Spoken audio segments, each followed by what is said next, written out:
ازيكم عاملين ايه؟ يا رب تكونوا بخير. قبل ما نبدأ فيديو النهاردة ما تنسوش تصلوا على النبي وتشتركوا في القناة وتفعلوا الجرس وتدوسوا على لايك، ويلا بينا نشوف الفيديو. في الفيديو ده هنعمل الجمبري بطريقة سهلة جدا وسريعة، وكمان هنعمل رز بالجمبري او رز مدفونة ومسمى اخر رز صيادية. لو بتسموا الرز ده اسم تاني ما تنسوش تقولي في الكومنتات الاسم اللي انتوا بتسموه للرز الصيادية او المدفونة. تعالوا بقى نشوف الفيديو. اول حاجة هنجيب جمبري حوالي كيلو، ده الحجم اللي احنا بنفضل اكله على عكس الكبير. عملت معاكم قبل كده السمك سنجاري وكمان الجمبري، كنت عاملاه في فيديو اسماك، هسيب لكم اللينك تحت، انزلوا شوفوه. بعد كده جبت حلة سخنتها كويس جدا وضفت فيها حوالي معلقتين كبار من الزيت، وهستنى لحد ما الزيت يسخن. وكمان هكون مقشرة كمية كبيرة من الثوم، ده لحجم الكيلو الجمبري، بس تكون كمية كتيرة لأن الجمبري بيتوقف على الثوم والكمون والكزبرة الناشفة. بعد كده هجيب كمية الثوم اللي أنا قشرتها وهضيف منها معلقة صغيرة، وهبدأ إن أنا كده أقلبها الأول في الزيت.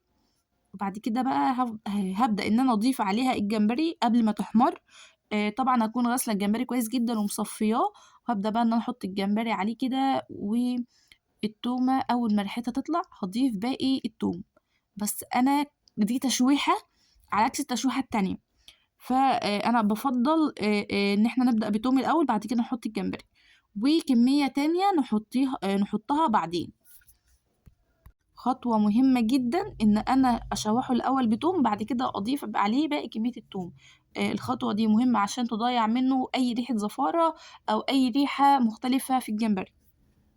كل دقيقتين كده هبدأ إن أنا أقلبه بالحلة، لأن المعلقة مش هتساعدك كويس في التقليب، وكمان الحلة تيفال فهتخربشها معاكي، هي أصلا كده كده الحلة متخربشة. هبدأ بقى إن أنا أجهز الخضار. جبت أول حاجة بصلاية وسط وغسلتها كويس جدا، وهبدأ إن أنا أخرطها 4 كده وأقسمها قسمتين من النص بالشكل ده كده. وكمان هجيب طماطماية وسط، البصلاية كان وسط، وهجيب كمان طماطماية وسط وهقطعها نفس البصل بالظبط. البصل بيدي طعم حلو جدا للجمبري وكمان للشوربة، والطماطم هتحمر معايا الشوربه. كمان عايزه اقول لكم ان الجمبري لونه احمر، في جمبري لونه ابيض وفي جمبري لونه احمر، فشوربه الجمبري ده بتبقى لونها احمر، يعني حتى لو انت ما ضفتيش طماطم. هنا بقى هجيب كده نص قرن فلفل حامي، مش عايزينه سبايسي قوي، وهجيب ليمونه ونص. الليمونه المفروض ان انا كنت هضيف ليمونه بس، فلقيت نص زياده فقلت ايه ما يضرش يعني هحطه كمان. هبدا ان انا كده اقطع الليمون شرايح،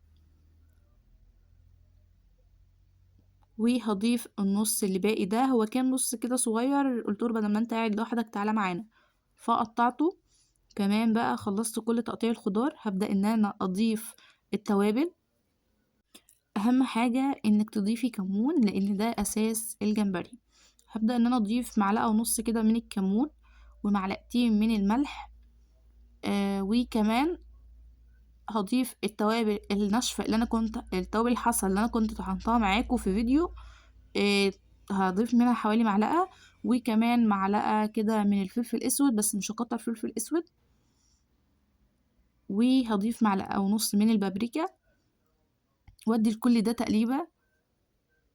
وبجد كانت ريحتها فوق خالص، يعني كانت ريحتها جامدة جدا، مكانش ريحتها أي زفارة ولا أي حاجة، بسبب التشويحة اللي أنا عملتها في الأول. طبعا بقى المعلقة مش بتساعدني في التقليب، فبديها كده تقليبة في الحلة، هغطي عليها لحد ما تنزل كل المية الموجودة فيها، وبعد كده هبدأ ان انا اديله تقليبة واضيف له حوالي 3-4 كوبايات مية عشان اعمل شوربة، على حسب الشوربة اللي انتي محتاجة تعمليها. ولكن لو حجم الجمبري قليل فما تزوديش شوربة، عشان ما تزوديش مية عشان الشوربة هتكون مش طعمة. طبعا زودتها ملح لان لقيت ان طعمها لسه دلع، فزودت لها ملح. ده بقى انا اديها تقليبه كده واغطي عليها لحد ما تبدا تغلي، واول ما تطيب هطفي عليها. هعرف انها ازاي طابت؟ طبعا هطلع واحده واقشرها واكلها. بعد كده هبدا ان انا اعمل رز الصياديه، وقولولي بتعمله ازاي، او بتسموا رز الصياديه ازاي. يعني احنا هنا بنسمي الرز ده رز صياديه، فلو عملته بالجمبري بنسموه رز بالجمبري، ولكن أنا ما أعرفش المدفونة، فلو أنتم عندكم مسميات تانية قولوا لي. كنت بقى هاصور معاكم تشويحة الجمبري الأول، ولكن الكاميرا فصلت أو التليفون فصل بمعنى أصح، لإن المساحة عندي طُب خالص. فهنا بقى بدأت إن أنا أشوّح حطيت الأول توم، وبعد كده حطيت الجمبري قبل ما التوم يحمر.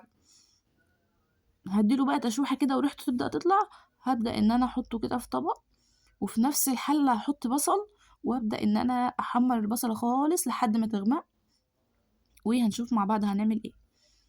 هاطلّع بقى كل الجمبري الموجود ده، طبعًا حجمها زي ما أنتم شُفتوا كده بقى قد العُقلة، أقل من العُقلة كمان.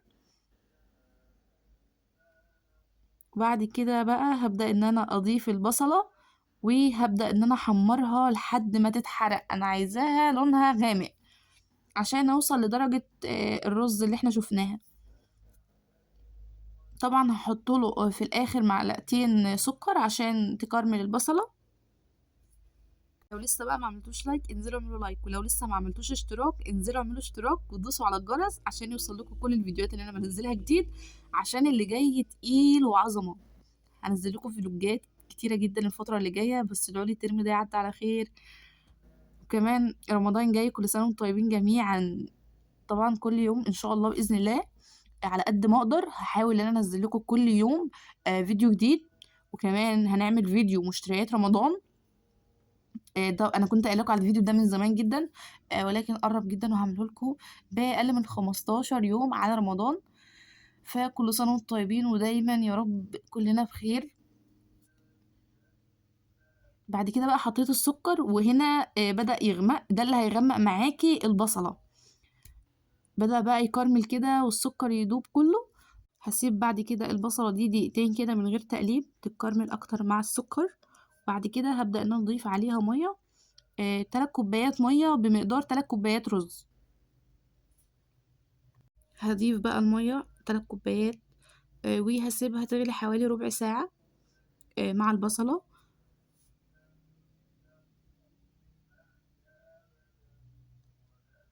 وبعد كده بعد ما تغلي تمامًا، هابدأ إن أنا أشيل كل البصلة اللي موجودة فيها، عشان ما يبقاش شكلها مش لطيف في الرز.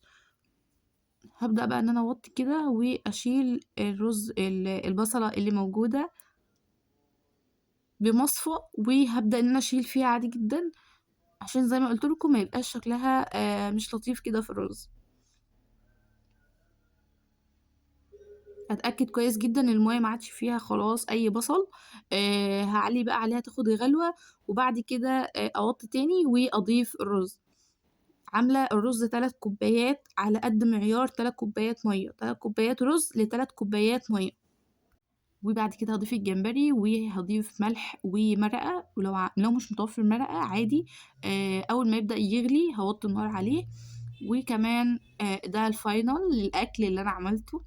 بجد بجد مش عارفة اوصف لكم قد ايه كان طعمه حلو، قد ايه الشوربة كان طعمها حلو، ما كانش ريحتها اي زفارة، وكان الاكل في منتهى الجمال. لو عندكم طريقة تانية للجمبري او للرز اكتبوا لي تحت في الكومنتات. ولو عايزيني اجرب حاجة جديدة ومختلفة على القناة قولي لي برضو في الكومنتات.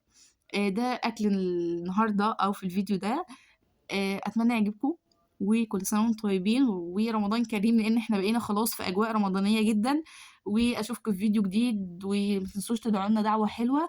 وكمان دوسوا على اللايك واشتركوا في القناة ودوسوا على الجرس عشان يوصلكوا كل الفيديوهات اللي انا بنزلها جديد. واشوفكم في فيديو جديد في رعاية الله.